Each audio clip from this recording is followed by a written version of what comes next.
C'era pure un bambino di 6 anni che probabilmente, immaginando di stare giocando, spacciava marijuana e cocaina in una delle piazze di spaccio più remunerative del souk della droga a Librino, quartiere di Catania.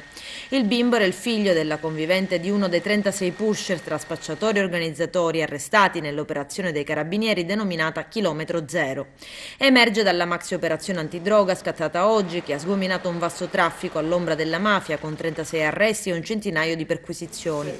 Una piazza, quella individuata, gestita da Sara Lombardo, ritenuto il boss della cosca Santa Paola, conosciuto con il nomignolo di Saru Russu, talmente grosso da scontare prime domiciliari nel quartiere e poi lontano da Catania, ma sempre a casa, 2 condanne a 20 anni per mafia. Sono state le dichiarazioni dei pentiti Angelo Bombaci, un ex soldato del clan Nizza, e Salvatore Bonanno, un neocollaboratore di giustizia, a raccontare i segreti di Via Biagio Pecorino. Gli spacciatori, quasi sempre 2 o 3 vedette, lavoravano ininterrottamente dalle 8 della mattina sino alle 2 di notte, per un guadagno che si aggirava intorno ai 2.000 euro al giorno, frutto di almeno 200 consegne di stupefacente. Generoso il capo, prima Saro Lombardo e poi Gabriele Strazzeri, nelle cui mani era finita la gestione dell'impresa.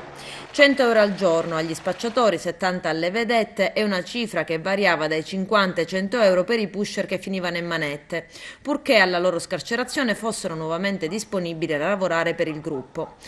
che si riforniva di cocaina prevalentemente dal clan Nizza, mentre per la marijuana vi erano canali preferenziali gestiti da Salo Lombardo in persona che gli inquirenti non hanno ben capito. Attività che avveniva sotto gli occhi dei militari della compagnia di Fontanarossa, che dai loro uffici sono riusciti a riprendere le fasi dello smercio della droga.